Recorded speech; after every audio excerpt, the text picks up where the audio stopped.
नमस्कार, आप live cities का खास कार्यक्रम देख रहे हैं सुबह की चाय और मैं हूं वसीम खान। देखिए, चुनाव प्रचार थम गया है। बीते दिनों 5 बजे तक ही चुनाव प्रचार प्रसार करना था पहले चरण को लेकर के।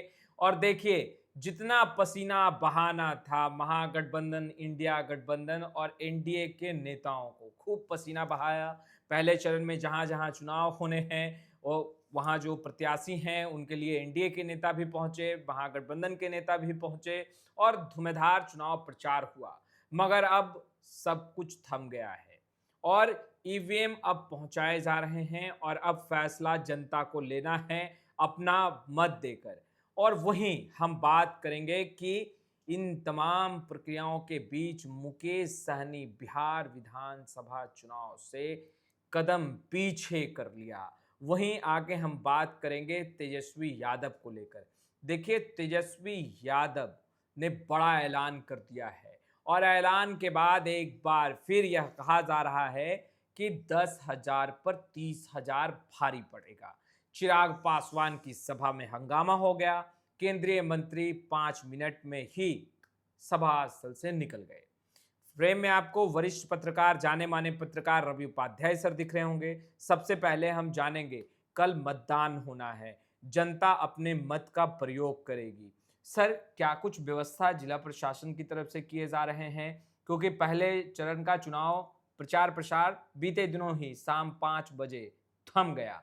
अब मतदान की प्रक्रिया होनी है। देखिए, निश्चित रूप से 6 नवंबर को पहले चरण के लिए 121 विधानसभा सीटों पर वोट डाले जाएंगे। कड़ी सुरक्षा की चाक चौबंद प्रबंध किए गए हैं। चुनाव हम्म। आयोग खुद मॉनिटर कर रहा है और चुनाव आयोग के यहाँ जो जो टीवी लगा है, क्लोज सर्किट टीवी, तमाम बूथ पर, तमाम मतदान केंद्रों पर किस तरीके से मुकम्मल हम्म। जो 3 लेयर 4 लेयर की बात कही जा रही है वह, और तमाम सेक्टर मजिस्ट्रेट, तमाम जो पीठासीन अधिकारी, सब लोग ईवीएम के साथ हम्म। आपको देर रात तक पहुंच ही गए हैं। और हम्म।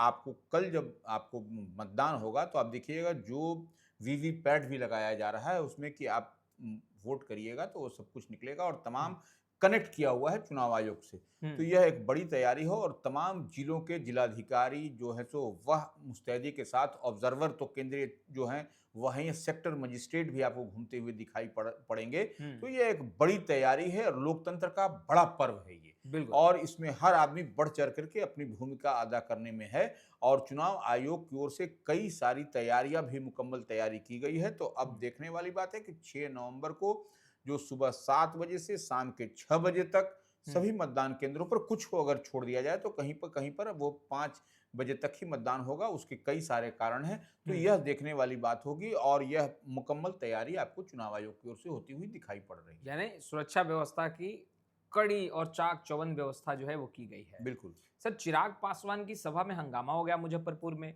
सुना कि केंद्रीय मंत्री 5 मिनट में ही सभा स्थल से वापस हो गए। देखिए, निश्चित रूप से चिराग पासवान लोक जनशक्ति पार्टी रामविलास के राष्ट्रीय अध्यक्ष हैं, नरेंद्र हम्म। मोदी कैबिनेट में मिनिस्टर हैं और हम्म। उनकी एक सभा थी मुजफ्फरपुर के पारू में। हम्म। वो, जैसा बताया जा रहा है कि 5 घंटे विलंब से वह कल पहुंचे थे। हम्म। पहले चरण का चुनाव प्रचार समाप्त होने वाला था तो वो उस लिहाज से वहां पर जो भीड़ थी वह बेकाबू हो गई, अनियंत्रित हो गई और कुर्सी इधर उधर होने लगा। तो ऐसे में हम्म। 5 मिनट के, 5 से 7 मिनट भी हो सकता है, हम्म। उसके बाद चिराग पासवान वहां से हम्म। सभा से लौट गए। तो यह एक हम्म। अजीबोगरीब दृश्य निकल करके सामने आया है पारू में। मुकेश सहनी ने कदम पीछे कर लिया और उसके बाद देखिए सरगर्मियां बढ़ी सर। फोन कॉल बजने लगे, इधर से उधर फोन घूमने लगा। आखिर क्या हुआ था, पूरा वाकया क्या था? मुकेश सहनी ने आखिरकार इतना बड़ा फैसला एन वक्त पर, आखिरी वक्त पर क्यों लिया? देखिए, तेजी से राजनीतिक घटनाक्रम दिखाई पड़ रही है। आप हाँ। देख रहे हैं कि कई सीटों पर फ्रेंडली फाइट, दोस्ताना संघर्ष, ये सब हो रहा है। इसी बीच में आप देखिए कि विकासशील इंसान पार्टी, सन ऑफ मल्लाह मुकेश सहनी है, महागठबंधन इंडिया ब्लॉक के वह हम्म। बड़े और मजबूत चेहरे हैं और मल्लाह वोट उन्हीं पर टिका हुआ है। बिल्कुल। वह किधर जाएगा, किधर नहीं जाएगा। और आप हम्म। देख भी रहे हैं कि एनडीए भी चाह रहा है कि मल्लाह का वोट, सहनी का वोट, निषाद का वोट अपने पाले में करने की कवायद में, क्योंकि मुकेश सहनी एक ऐसे तुर्क के का महागठबंधन में है जो जिधर जाएंगे उधर वोट इधर से उधर होता है, स्विंग होता हुआ दिखाई पड़ेगा। तो हम्म, एक बात समझना पड़ेगा कि आप मुकेश सहनी सन ऑफ मल्लाह 2020 के विधानसभा चुनाव में एनडीए के पार्ट एंड पार्सल थे। हम्म, इस बार के विधानसभा चुनाव में मुकेश सहनी जो है सो महागठबंधन इंडिया ब्लॉक के साथ में है, तेजस्वी यादव के साथ छोटे भाई और बड़े भाई के कॉम्बिनेशन में वह दिखाई पड़ रहे हैं। और जो जिस सीट से उनके भाई जो संतोष सहनी है, वह जो है सो विकासशील इंसान पार्टी के राष्ट्रीय अध्यक्ष भी हैं। बिल्कुल। यह सबसे बड़ी बात है। और वह गौड़ा बौरामपुर से जो दरभंगा जिले में आता है, वहां से वह चुनाव लड़ रहे थे। और दरभंगा जिले में आप देखिएगा कि सहनी समाज का वोट थोक के भाव से निकलता है। और वही नहीं, आप सहरसा, खगड़िया, इस सब में भी जाइएगा तो कई सारे ऐसे पॉकेट हैं, कई सारे ऐसे विधानसभा हैं जहां पर कि सहनी वोट ही डिसाइडिंग फैक्टर होता है। हम्म, समस्तीपुर में भी आप देखिएगा तो उजियारपुर या उधर भी आपको मल्लाह की बड़ी आबादी है वहां पर। तो मुकेश सहनी पर सबकी नजर टिकी हुई थी। इसी बीच में आपने मुकेश सहनी ने स्वयं अपने भाई संतोष सहनी जो गौड़ा बौरामपुर से प्रत्याशी थे कल तक, उनके साथ में प्रेस कॉन्फ्रेंस करके यह घोषणा कर दी कि संतोष सहनी अब चुनाव नहीं लड़ेंगे। और वहां से अफजल अली खान अफजल अली खान जो राष्ट्रीय जनता दल के प्रत्याशी थे, हालांकि उनका बीच में चिट्ठी में वायरल हुआ था कि उनको हटा दिया गया, पार्टी से निकाल दिया गया, क्योंकि दो जगह पर जो फ्रेंडली फाइट होने की बात आ रही थी तो वीआईपी के संतोष सहनी और अफजल अली खान जो राष्ट्रीय जनता दल के प्रत्याशी हैं, उनके बीच में हो रहा है। तो यह कहीं ना कहीं यह आपको दिखाई पड़ रहा था कि वहां पर बैकफुट में महागठबंधन आपको इंडिया ब्लॉक गौड़ा बौरामपुर में है। तो वह अब वहां पर डायरेक्ट फाइट जो है सो आपको एनडीए वर्सेस महागठबंधन में होता हुआ दिखाई पड़ेगा, क्योंकि संतोष सहनी के भाई अब चुनावी जंग से अलग हो गए हैं। तो अब अफजल अली खान जो कभी आपको आरजेडी से के टिकट से दावेदार थे और आरजेडी से नॉमिनेशन किया था, उनको सेम्बुल भी लालटेन था। और ईवीएम में अब जो है सो पूरी तरीके से अफजल अली की भी आपको लालटेन छाप भी दिखाई पड़ेगा।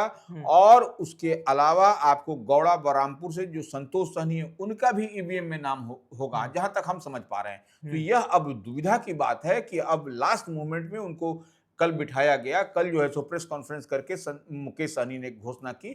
तो यह देखने और समझने वाली बात है कि अगला ये स्ट्रेटजी क्या है। मुकेश सहनी बीच चुनाव से ही हटे, यह एक बड़ी बात खबर में आ रही है। अफजल अली खान को समझाते समझाते मुकेश सहनी खुद ही समझ गए। वही देखिए, वही अब समझ में ये एक अजीबोगरीब दृश्य दिखाई पड़ रहा है।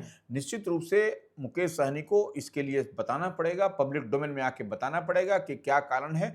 अब ये समझ में नहीं आ रहा है कि ऑल ऑफ ए सडन उनके भाई को बिठा दिया गया, जो पार्टी के वीआईपी के राष्ट्रीय अध्यक्ष भी थे।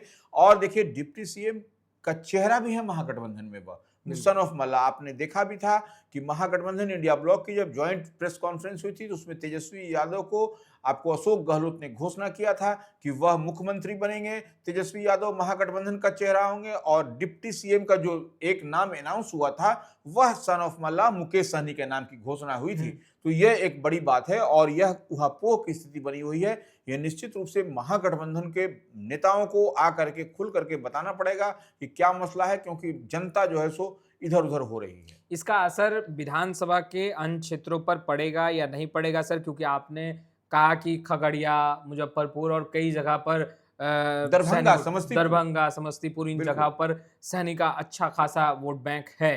तो ऐसे में मुकेश सहनी का ये फैसला, और मुकेश सहनी ने कई बार प्रेस कॉन्फ्रेंस में नाम लिया कि अफजल अली खान को समझाने की कोशिश की गई, मगर उन्होंने कदम पीछे नहीं किए। और यही कारण है कि महागठबंधन के हित में हम फैसला ले रहे हैं, अपने भाई के लिए, अपने भाई का भी हम पैर जो है वो पीछे कर रहे हैं। तो ये तमाम, तो कितना असर पड़ेगा सर? देखिए, निश्चित रूप से ये अफजल अली खान वहाँ पर लड़ाई जो है सो गौड़ा बौरामपुर एक का सीट की बनावट ही है। वहाँ पर अधिक वहाँ पर मुस्लिम की आबादी भी है, सहनी की आबादी भी है, इसमें कहीं कोई दो मत नहीं। तो यह अब देखने समझने वाली बात है कि किस स्ट्रेटजी के तहत, किस राजनीतिक इसके चलते सन ऑफ मल्ला मुकेश सहनी ने अपने भाई के नाम का के विड्रॉ की घोषणा की, जो कि वीआईपी के वो राष्ट्रीय अध्यक्ष भी हैं उनकी पार्टी के। तो ये एक बहुत ही ये पेचीदा मामला है।